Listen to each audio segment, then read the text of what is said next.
Good morning, good morning. Thank you so much for tuning in on this week's Led by the Word. We are in Job chapter 16 through 20. And really last week's in these chapters are just hand in hand. It's a lot of the similar stuff, it's a lot of conversation, it's a lot of the friends. So if you're here, definitely read the entire chapter of Job, but most definitely read 10 to 15. Right. To get a grasp of what's happening. Going into this, Jesse, chapter 16, Job, a lot of Eliphaz here. Mm. Is that right? That's 15. Well, I mean, Job's response to Eliphaz here. I'm sorry. A lot of conversation with Eliphaz. We ended 15. Eliphaz is like his thing. Now we're into Job's side. Yes. So Job says very plainly, we're opening very strongly in chapter 16. In verse 2, well, you know what? Let me just read verse 1. It's just a few words.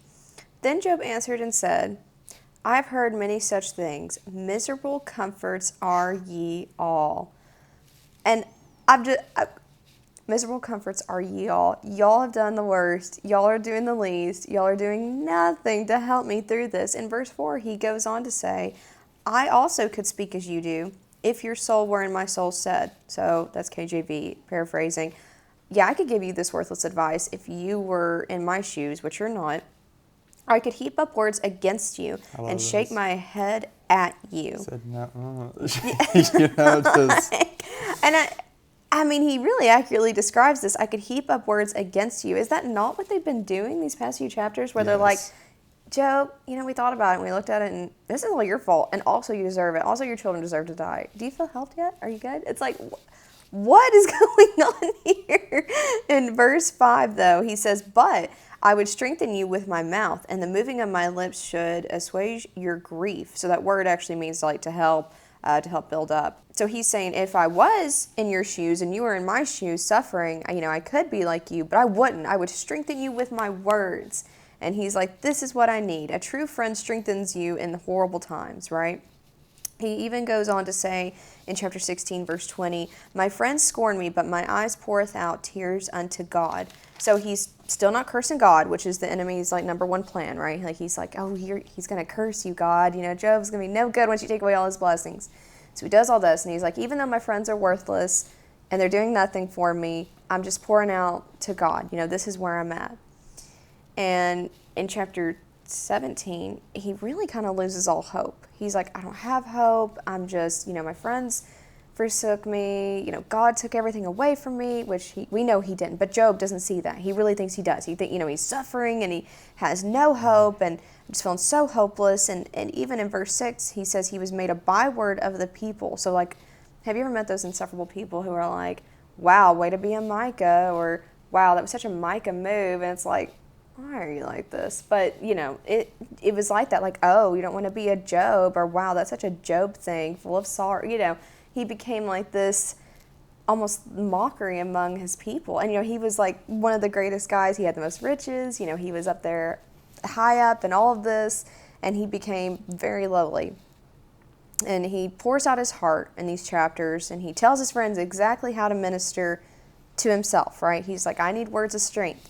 I need things that I'm not getting from you guys. I would strengthen you guys with words. And then chapter 18, Bildad, we met him previously. He doubles down on how he's right, the other friends are right, and Job is dead wrong. He hears all this and he's like, yeah, okay, good friend strengthens with words. Okay, yeah. Job, also, did you hear how you're wrong and how we're all right and we're giving you sound counsel? They hear this. They hear what Job is saying, asking for, and they're like, no, we would rather be right. And that's the thing, is they weren't even right in their counsel. Job chapter 18, verses 5 and 6. Let me read these. This is Bildad. Yea, the light of the wicked shall be put out, and the spark of his fire shall not shine. The light shall be dark in his tabernacle, and his candle shall not be put out with him. I know that's King James Version conversation. Yes. But he's saying, hey, you a wicked man. And God's going to come in. He's going to put out your wickedness. He's going to put out this. And Job's not. No. That's not Job's description at all. That's not Job's character at all. This dude is more concerned with being right than he is for the care of the people. Mm-hmm. This dude is more concerned with ego and pride and enjoyment of the destruction, it seems. than the reconstruction of the wounded in this. So we can learn a lot of what not to do from Biladad. Right. Go ahead. I mean, he takes chapter 18 and basically, if you, please read it, but he's summing up, you know what? The wicked get what they deserve. And he's implying or even saying plainly, Job, you're one of the wicked. You're getting what you deserve. You are reaping what you've sown. And if they were that good of friends, you think they would know his life. Like, and we can see this is a total flaw theology. Yeah. Like, bad things happen to only bad people. Right? Like, let's just go ahead and knock that out of the way. The Bible tells us it rains on the just and the unjust. Good people have bad days. Mm-hmm. Job had a bad time. So if you're, let's just be honest, if you're stuck in the theology, bad things only happen to bad people, get that out of the way real quick. Pray about that. That is wrong. Right. And I mean, that taints everything else that it's almost like a lens that you see things through. Yeah. So you're in the situation where you're like, oh my goodness, am I wicked? It's like, okay, alternatively, sin is in the world and sickness is in the world. Yeah. And not everything is in our controlled hands, Like, there's more going on here. We actually talked about this at Game Changers last night about the verse in Matthew when Jesus is talking about his yoke being easy and his burden being light, and how Micah was like, wow, a yoke, sounds really uncomfortable. And if you're unfamiliar with a yoke, it's what they used for oxens.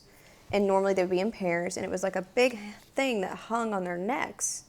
And they would, like, plow the field or whatever ox do. I'm not an agricultural girly. But anyway, it was very uncomfortable probably, just hanging off of their neck. But I told the group last night, on this earth, you're either going to be working for God or you're going to be working for the other guy. Yeah. And people are like, no, I'm in the middle. I don't believe in deities and all this. You're either working for God or you're working for the other guy, unknowingly, unwittingly, unwantingly. That's not a word, but without your consent.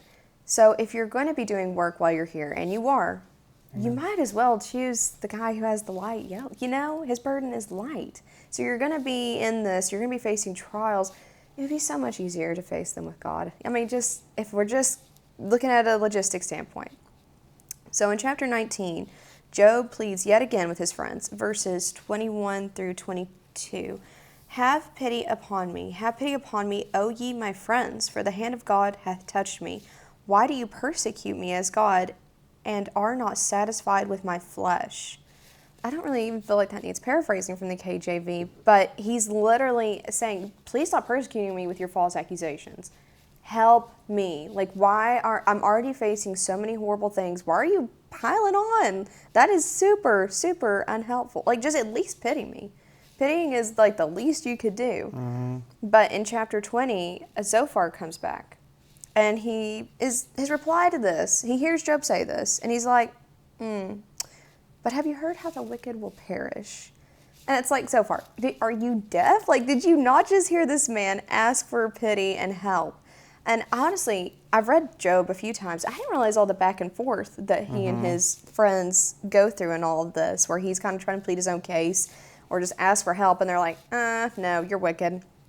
And I know we touched on this in previous weeks, but I'm imploring you, when people are telling you that they're hurt and they're telling you the trials they're going through and the issues, please help them in love. Do not be like Job's so-called friends and just be like, well, I got to get these people told. I've never, ever, and I'm 31 now, heard anyone say, wow, that really strong lecture helped me through that troubling time. No, I've actually heard the opposite, where people are like, I needed to feel love and I got a lecture. And I want to be clear and kind of clear the air. You can say a hard truth in love.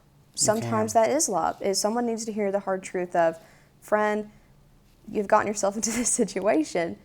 But the love part of that is telling them the truth and also telling them there's hope for you.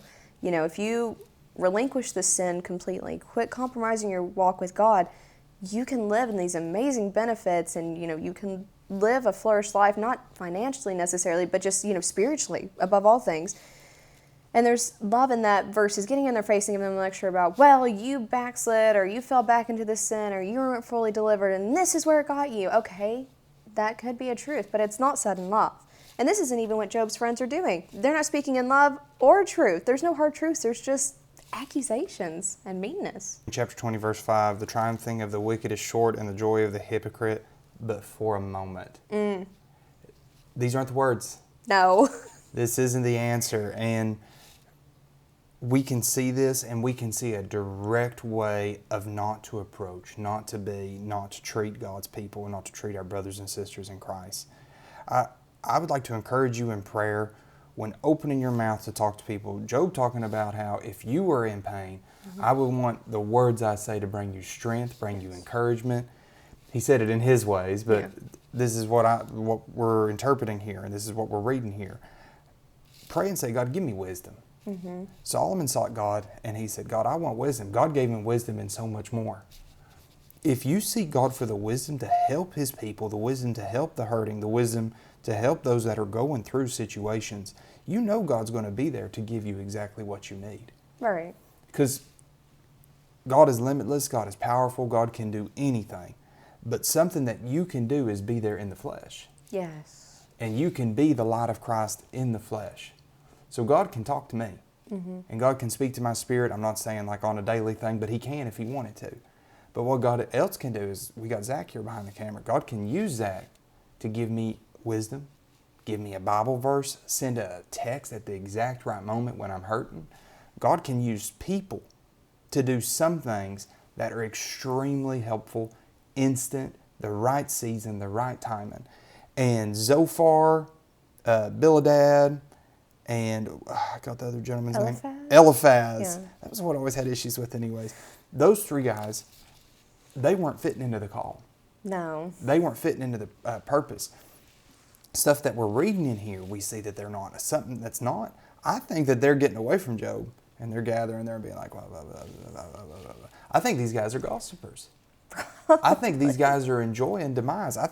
Honestly, I think these guys have less interest in seeing a rebuild than they do watching what's happening right now. I definitely got that from the first few chapters of Job. I think it was it Eliphaz that was like, your kids deserve this? And I was like, too far, bro. Like, you're attacking this man's character. Okay, whatever. You know, they implied he had secret sin. Sure. Okay, I could see why you would consider that if you were just looking at reaping and sowing or whatever. But then you went after his kids, his dead kids, and even if they did deserve it, again, is that going to bring them back? No, that's not helpful. So some of what they said is correct. The wicked do not have a prosperous life. The wicked normally don't have a very long life. Okay, but like, that's not applicable to this situation. So a lot of times people are like, well, I hit him with that Bible truth. It's like, did you hit him with the whole truth though? Or did you just hit him with like the quote unquote mean stuff? Like, did you hit him with the truth that there's hope and that people can change and that God can and wants to move in a miraculous way in their situation? Or did you just hype them on and be like, well, you're reaping what you're sowing? It's like, well, by God's grace, we don't always have to live in that place, you know? Like, God is merciful and he loves you. And where's that part of the truth in this? So, coming to a close, just take a moment to like this and share this with someone. Be tuning in. Job's getting more interesting from here, getting more fun from here. We're making a turn now. Yes. We're making the turn. This is one of those, when we go to Nashville, and we have to go through the Nashville interstate to hit so many places, there's this thing we call it the river bend. And I feel like we're at that place in Job where there's that big turn where that mountain's there, and you see a whole new view. Well, we're halfway done with it, so yeah. Okay, listen, we're hitting the river bend. We're hitting that big turn. Stick with us. Such an exciting story of redemption too. And I want to say this, and this is my closing thought. Eliphaz, Bildad, and I put my phone up. Zophar, they don't have to say so. That's right. Their words hurt. Their words are painful. Their words are destructive. But guess what? In Job's life, they ain't got no say so. That's right.